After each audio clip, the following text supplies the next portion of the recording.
Hey guys, what's going on? Welcome back to Prospects Central 101. My name is Chris, and today joining me we have, and we're going to Keelan. talk to you guys a little bit today about the Detroit Lions second fifth round pick, and Jason Huntley. So unfortunately for us, he does not have any tape in the database. So what we're going to do is we're going to show you guys some of his highlights because that's the best we can do. After going over a couple of his profiles and things that we've read and heard about him as a player. So we do have his measurements though, so I will start with that. He is listed officially as of, I'm guessing, the combine at 5'8.5", 182, 8.25" hands, 31 5/8" arms, and 75 3/4" wingspan. So, any thoughts on his measurables and anything that you want to read before we get into his pre-draft profiles? He seems a bit on the smaller side, but as are most of the running backs in this class, so nothing too unusual, but definitely a little bit small. I agree, we're still Jonathan Swift, at least height-wise. So, You mean DeAndre? oh, I did it again, didn't I? I typed that Yeah. in during the freaking title. Oh my god. I'm gonna keep doing that. That's really annoying. You're gonna have you and Daniel and Sean are gonna have to keep correcting me constantly. Yeah. Anyway, with that being said, back to Huntley. Here's his NFL.com profile. I believe Lancaster Lions is the one that makes these. One of the scouts for NFL.com. A little bit of a biography here, background. Reading for himself by leading the FBS. Whoops. There we go. By leading the FBS with 3 kickoff return pieces for touchdowns. So definitely has kickoff return ability. And while Agnew is a elite punt returner, he didn't really show a whole lot on the kick return game until last year. And even last year, he didn't really do a whole lot as a kick returner. So it'll be interesting to see if he can make himself useful in that particular role as well. A valuable member of the Aggies offense as a rusher, including 109 carries, 505 yards, for 4.6 yards per carry average, which is really nice to see, and some touchdowns, as well as a receiver, which is really what I love to see. That's something that I value a lot in running backs, and I'm sure the Lions do as well, as do a lot of modern NFL offenses. We talked about that a lot with the Swift video that we did yesterday. He's another guy that really fits that mold as well. 47 receptions, 529 yards as a receiver, 11.3 average touchdowns, starting 11 to 12 games played. The Mexico State coaches put the ball in his hands more often during his senior year, allowing him to rush for over 1,000 yards on 154 carries, which is great volume, but even better efficiency, which is great, as well as 9 scores. His receiving ability is well for 192 yards, 40 receptions, so he gets targeted a lot. That really goes to show you how much they trust him, even if he doesn't necessarily have the yards. They're really targeting him with 87 receptions over the last 2 seasons, including 2 touchdowns, as well as kickoff production. His receiving and kickoff production declined a little bit, however. First team all district selection in high school, the academic major offers due to his size, particularly distributed as a true freshman as well. Also offering 40 carries, 167 yards, showing 8 receptions, 4 kick returns, and 1 start. Playing 4 games as a sophomore, returning 2 kickoffs. Breaking out as an offensive threat with 70 carries, 420 yards, touchdown, 39 receptions. So he has, between his last 3 seasons, 40, 47, almost 40 receptions. So 86 plus 40 would be 126 receptions. Yeah. he definitely gets a lot of targets. So interesting they projected him that late. Not really surprised because he's a small school guy, but we all know us Lions fans about what Bob Quinn does with the small school guys. It would not surprise me if he is the next in the long line of those guys to make that list as guys we draft a little bit earlier than they're projected, but end up proving themselves worthy of the value of where they're taken. Dexter McCluster comparison is interesting. I remember when he was a Kansas City Chief. Fascinated by that. Lightweight skate back over script versatility. Pass catcher, change pace runner, quality kick returner. While he has some local rules, he was chasing loving one punishing blows and base tossed around like a second one using inside runner. So, yep, definitely expect Swift to be more of an inside runner, but mainly, of course, carry on. I believe will continue to maintain that role until he gets hurt again. I need to prove with the team that utilizes vision and tempo primarily on such plays. We'll be able to do that. This play speed is just average, which looks something becomes super predictable with his choice of rush path.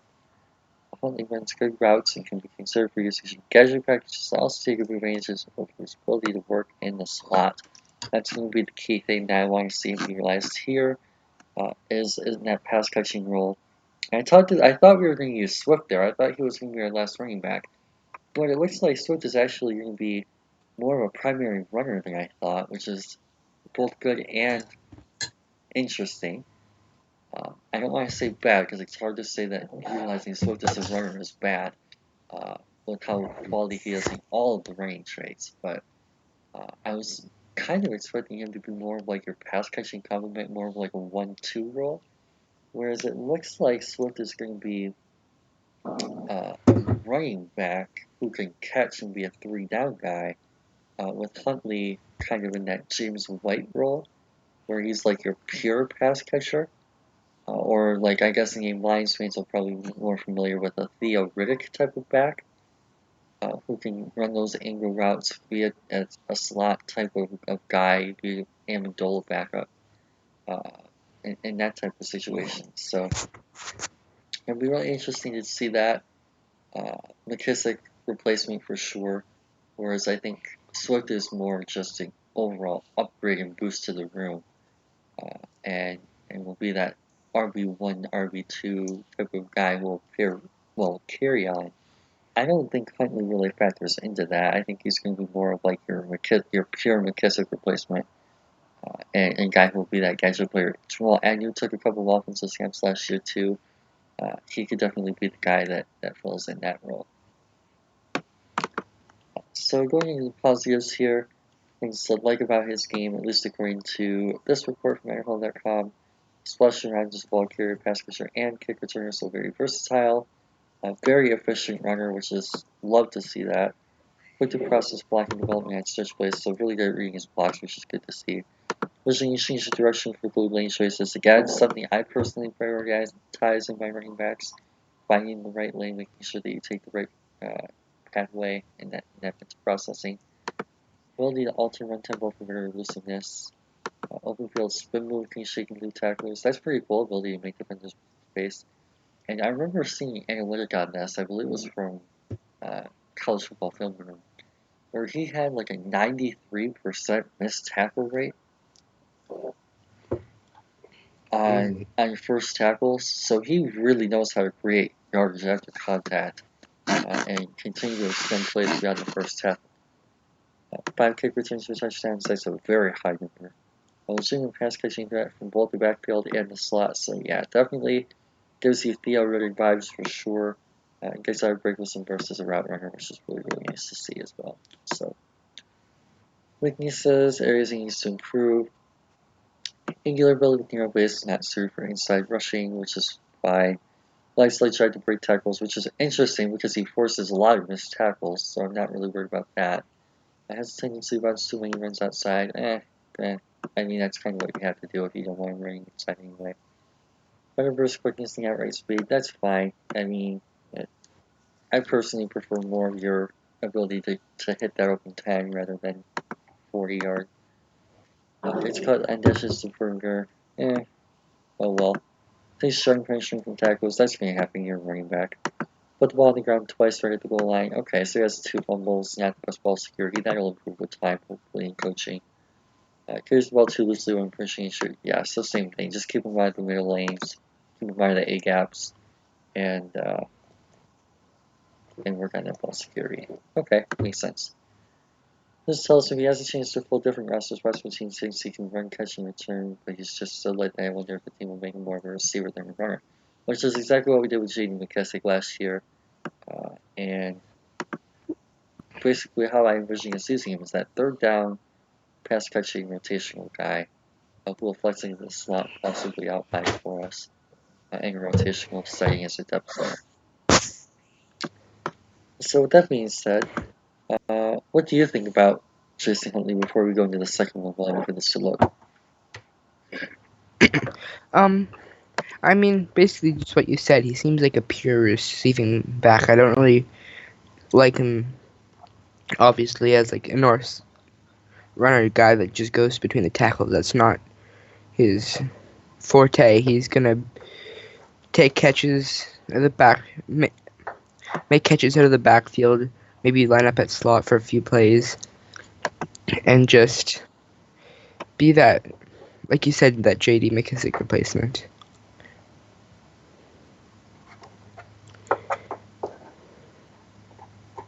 Yeah, he definitely gives me some working at building at. That's kind of annoying. He definitely gives me that Theo Riddick type of vibe from when we took him out of Notre Dame. The guy who stepped. Oh, okay, cool. The guy who stepped for Kentucky in the underneath areas. Right.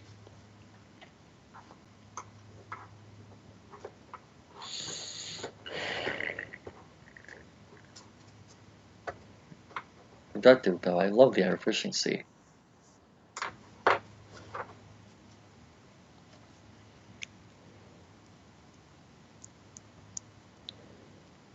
Nice little jump cut.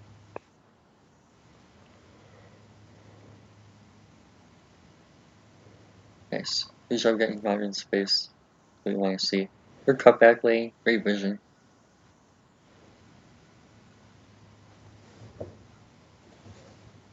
Nice. Good contested catch.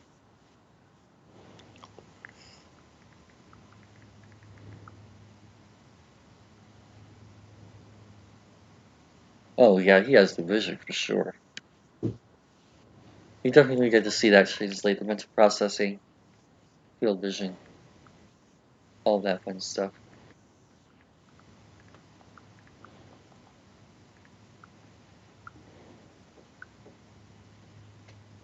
Good hands.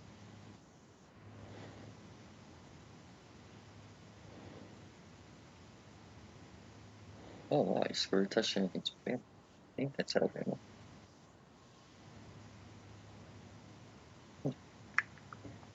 Nice. Cool. So yeah, kind of just what we were just talking about. Has some field vision, has some hands. Got to see a little bit of some make and miss as well with some moves, spin, jump cut, too, all that type of stuff. So, anything else you want to add? Not really. I'm intrigued to see how much of a role he plays in the offense next year. If he's utilized a lot in like third down situations, or if they develop him more, and maybe continue to play Swift as a third down back, or not continue, but play him as a third down back while Huntley develops as a small school guy who you mentioned, and from like the analysis said that he had a bit of a fumble issue, so maybe they work to develop that during his first year, throw him on the practice squad or something, and let Swift play the third down back role. I guess I'm intrigued to see how he fits. So I kind of see him kind of in this Theo Riddick type of mold, and I feel like he's probably going to end up taking a somewhat similar progression path as well. Very minimal work year one, basically just an injury type of security depth guy. And then after that, year two, you get to see a little bit more as he develops rapport with Stafford and continues to grow and prove that he's earned his spot on the team. And then if he's still here year 3, year 4, that's when you're really going to get the bulkier production going into year 5. And then after that is when you'll probably end up start to slow down a little bit, and then you have to worry about age and obviously the typical issue with your running backs, with your durability and all that stuff, and that'll factor in once you get to year 6, 7, 8, 9, however long it lasts after that. But yeah, you're really going to want to probably look for him year 3, year 4, and maybe year 5 if he's still here at that point. To really be the bulk of his production if he ends up making it that long and sticking on the team. But I will say something is that, of course, we constantly talk about Kerryon's injury history. And if Kerryon goes down, that'll force Swift into being the lead back. And it'll be at that point that you really get to see him thrive in that role and take over the receiving duties. Because you're going to need to find a way to get Swift off the field to keep him healthy. And then that's what's really going to get you going, and that could be the pathway to getting him on the field in year 1. Right. Or, the other hand, is if Swift were to somehow get hurt, because I remember him having an injury, minor injury, in the last 2 or 3 years. Maybe Swift goes down, then you don't have your pass catching back, and you need someone who can take all the passing snaps, in which case that's his pathway as being the pure receiving back and the third down guy, while Kerryon handles 1 and 2. Or, in the worst of situations, what you can do in an emergency is Kerryon and Swift both get hurt next year, in which case you have Bo as your power back and your pure like short yardage type of guy, and then you have Huntley as your speed type of dynamic chase guy. So you have kind of a little bit of a lightning and thunder type of combination with that in an emergency situation, where you're not going to have like your premium type of runner. At that point, you have to rely on Stafford to win you games, but you're going to have a little bit of versatility with what you can do, even in that emergency situation, with utilizing your depth players to complement each other. So, any other final thoughts before we wrap this one up? Nope, I think we covered it for the most part. Like I said before, I'm intrigued to see what he does as he starts his NFL career. Sweet. Well, that being said, hopefully you guys enjoy the draft this year. We didn't able to cover too much film with him, so I don't want to say the breakdown.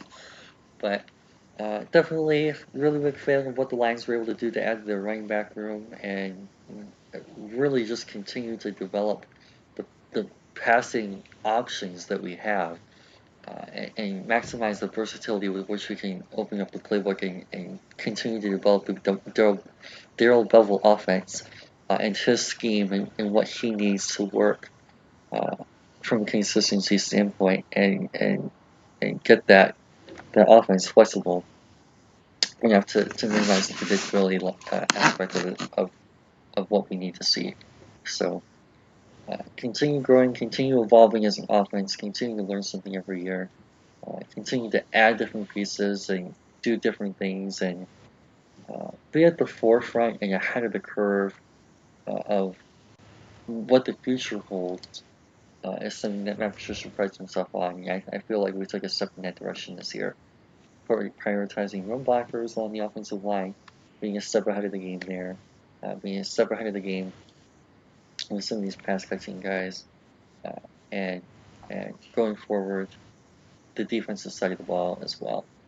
So, with that being said, hopefully you guys have had a fantastic week.